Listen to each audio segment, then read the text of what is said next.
Welcome students to e-learning class with your English teacher Usha ma'am. Today we have chapter 2 of Footprints Without Feet. A Thief's Story written by Ruskin Bond. Ruskin Bond is a British descent. He's an Indian author and he has written many small stories for children. He's very famous for writing small stories. Last year also you have had the chapter The Adventure of Toto written by Ruskin Bond. This year also we have A Thief's Story written by Ruskin Bond. He has won several awards like Sahitya Academy Award in 1992 for Our Trees Still Grow in Dehra, and also won Padma Shri in 1999 and Padma Bhushan in 2014. He is a very well-known writer and famous amongst children. Here in the story, A Thief's Story, he has given two characters. One is Hari Singh and the other is Anil. Hari Singh, he is a small petty thief. That means he robs people and he spends his time. And he one day encounters Anil for robbing him, but he befriends him. Here, Hari Singh himself is the narrator of the story. Let's see. I was still a thief when I met Anil. Here Hari Singh says, when I met Anil, that time also I was a thief, and though only 15, I was an experienced and fairly successful hand.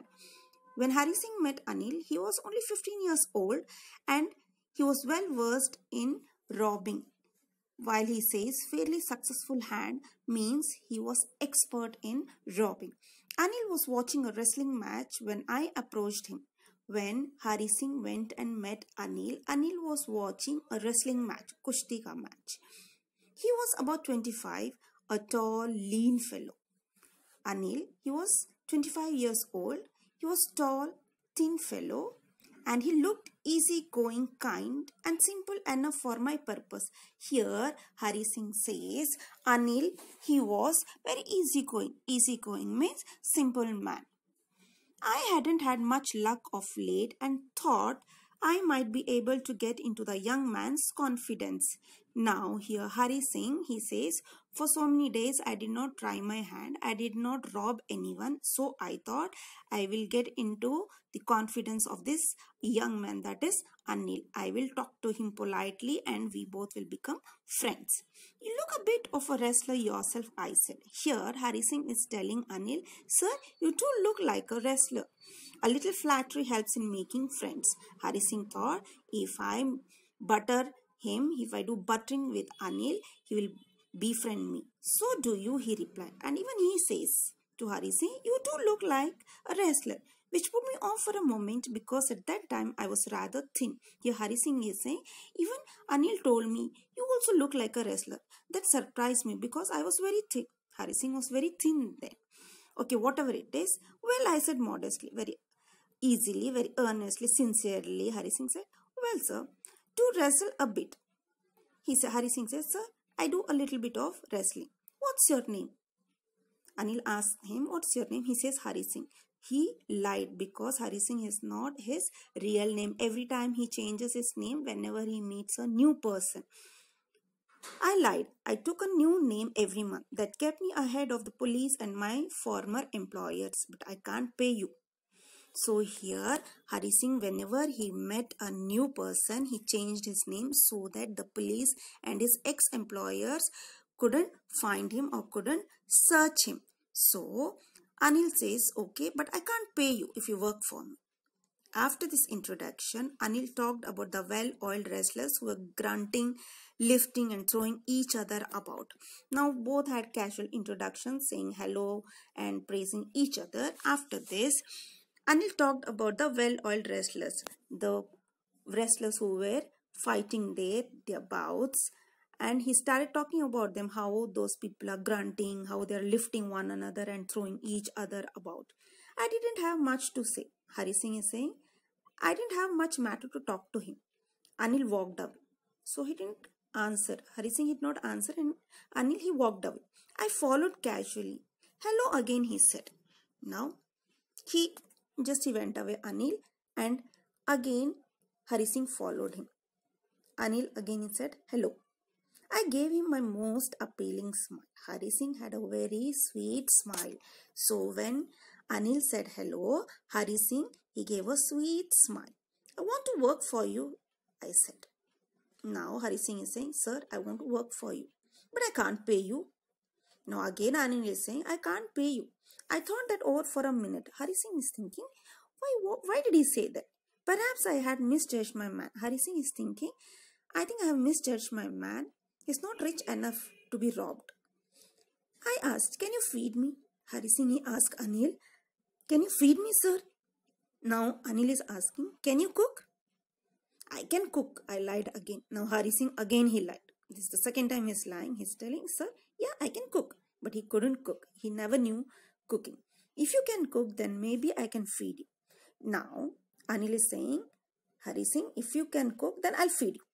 He took me to his room over the Jamna sweet shop and told me I could sleep on the balcony. Now Anil was staying in one room flat and his room was over the Jamna sweet shop. He took over there. He slept in his room and he said Hari Singh to sleep in balcony. But the meal I cooked that night must have been terrible because Anil gave it to a stray dog and told me to be off.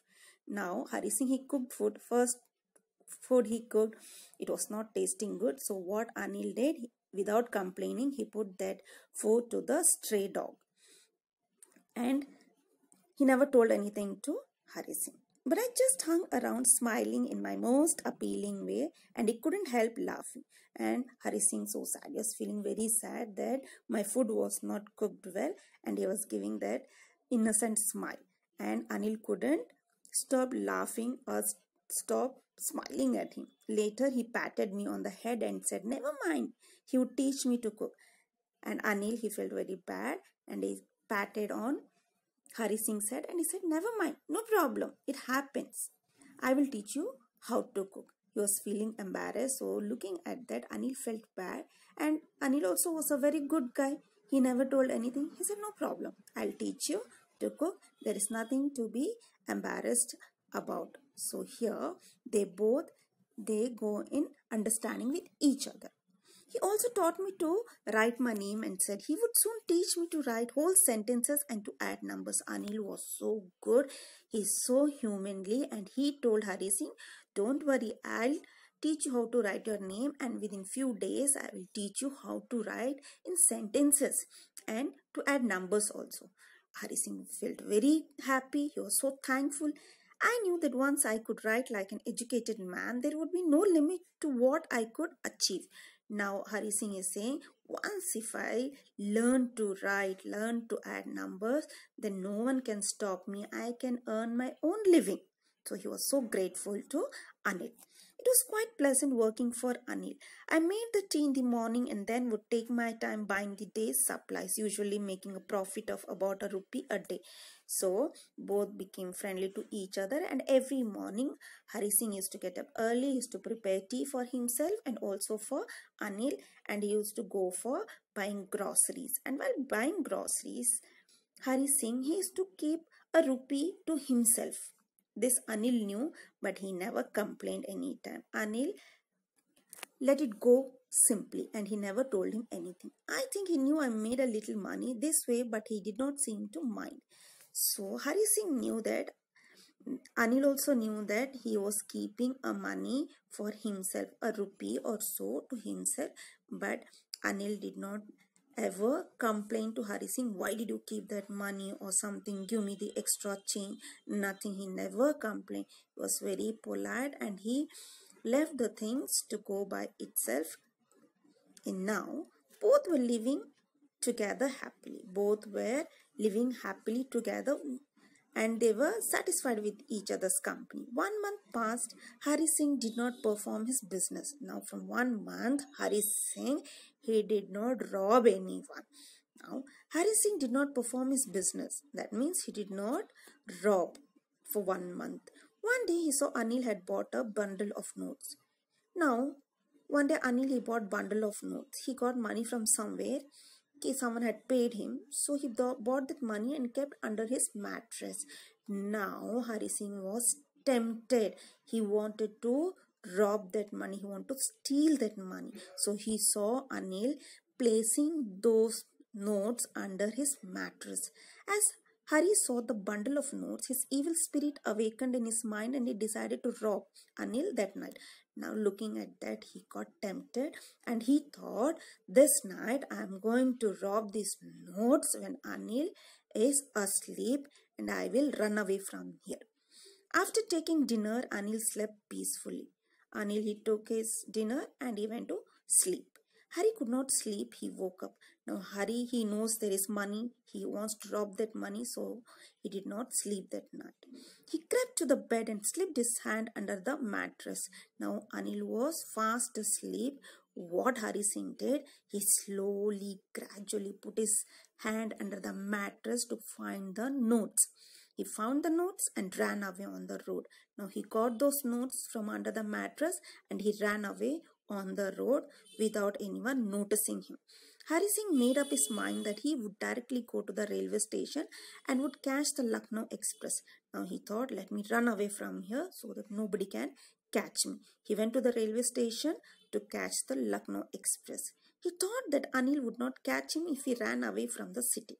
So now he was very confident, Hari Singh, that if I run away from here, from this place, Anil couldn't catch him. Hari Singh reached the railway station. Now he reached the railway station to catch the Lucknow Express, which was slowly moving out of the platform. So Hari Singh, he took the notes and he went to the railway station without anybody noticing him. Now he thought, let me go away from him and nobody will trace him out. So the evil spirit had erupted within him to cheat Anil. But what happens? When he reached the station, he saw the Lucknow Express about to leave, about to go. Suddenly the good spirit called him. Now there was an inner voice. हम कहते हैं ना, अंतरात्मा, हमारी अंतरात्मा बुरे काम करने से हमें रोकती है. It pricks us again, time again. It reminds us that we are doing wrong. Though we are doing wrong from outside, but our inner voice stops us from doing this. The inner voice told him not to betray the faith of Anil. There he thought, Hari Singh, I shouldn't betray Anil because he's so helpful to me, he's so humane. The train was moving, but Hari did not dare to catch it. It was moving out of the platform, but he did not dare to catch it. He was remembering the innocent face of Anil when Hari Singh thought that what would Anil think about him. So he was thinking what Anil will think of him. So he thought, no, I shouldn't betray my master. Anil would not worry about the money, but he might feel bad that a man had broken his faith. Again, Hari Singh is saying that Anil is such a good man. He will never bother about the money what I have stolen, but he will really feel bad that a man on whom he had trust had broken his faith. So all these things was rioting in Hari Singh's mind. He was not able to run away. He was not able to cheat the master, cheat Anil. So he thought not to go, and what he did was he let the Lucknow Express go away. There was conflict in the mind of Hari Singh. He did not want to lose faith of Anil. Now there was a conflict in his mind. Should I go or shouldn't I? Now he did not want to lose his faith in Anil because Anil was such a good man. He had treated him, he had given shelter, he had given food, and moreover he's teaching him how to read and write. Because he knew that Anil was a simple man, moreover Anil was teaching him how to write and add numbers which could change his life. Now he's thinking, yeah, Anil is teaching me, such a good man, he's teaching me so many things and he's trying to change me. Why shouldn't I change myself? He could become a respected person in this society. Now Hari Singh is saying, once I learn to read and write, add numbers, and I will do work on my own without robbing anyone, and I will become a respectful person in this society. Why should I cheat Anil? So all these things was rioting, conflicting in his mind, and he left the railway station.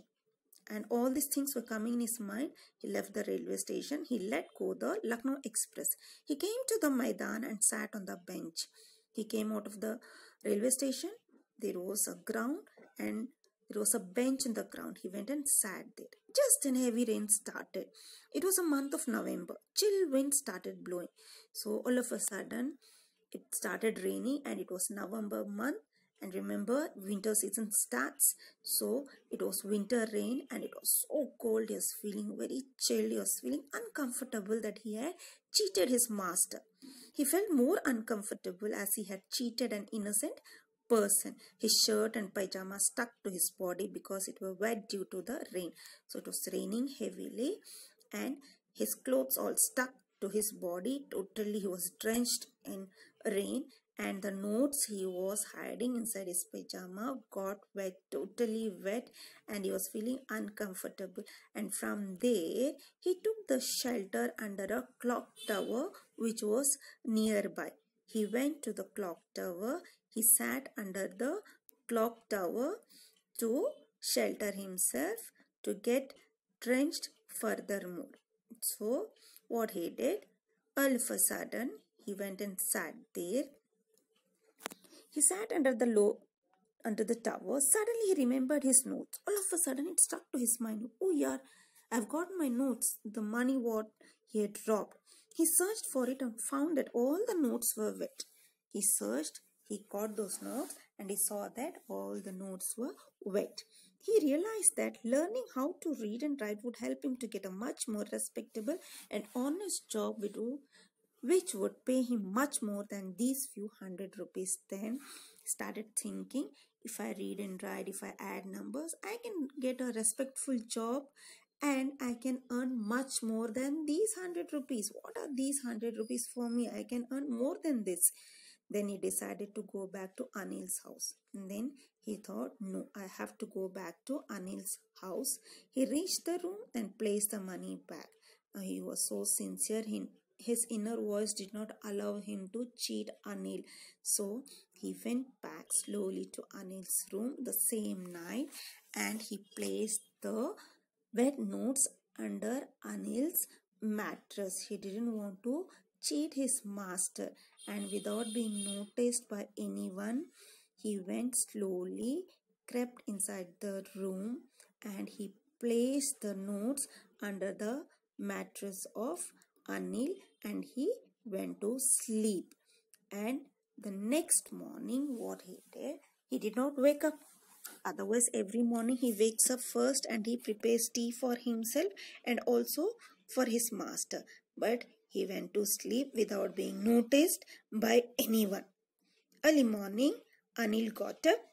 First, Hari Singh was still asleep. Now, Anil prepared tea. He came and he prepared tea and gave tea to Hari Singh, and he also took the tea. And what he did, Anil, he was such a good man. He gave a 50 rupees note to Hari Singh. Anil had got this money what Hari Singh had stolen and what he had kept under his mattress. He had earned this from somewhere. He had done some job, and now he would be getting regular salary. Anil would be getting regular salary, and he would be regularly paying Hari Singh. So he took out a 50 rupees note and he placed it between his two fingers and gave it to Hari Singh. Now Hari Singh was looking, what happened? He took that 50 rupees note and he took the tea also from Anil, and the note was still wet. This was the same note what he had robbed from Anil, and Anil had come to know that Hari Singh had robbed, but without complaining, without showing any sign of knowing, Anil pretended that he doesn't know anything and he gave the 50 rupees note to Hari Singh. And Anil had come to know about his misdeed, but there was no sadness, anger or guilt in his mind. There was no complaint at all on Anil's face. He was such a good man. He never showed. He pretended that he doesn't know anything. He let it go. The narrator smiled in a beautiful way, and it was genuine happiness as he knew that he had saved himself from the wrong road. Now the narrator is a thief himself, right, Hari Singh? So he smiled in a beautiful way, Hari Singh. He knew that his master came to know that he had robbed his money, but he gave a simple smile. He has a beautiful smile. He gave that smile, and it was a genuine happiness. He had that happiness within him because he actually had thought of cheating Anil, but he didn't do because his inner voice did not permit him to do that. So he was having that satisfaction. That is the happiness what he got, the genuine happiness, as he knew that he had saved himself from the wrong road. Means he saved himself from being noticed as a thief. So hope you have understood this chapter, students. Thank you so much for watching this video. Stay home, stay safe, and please visit the school website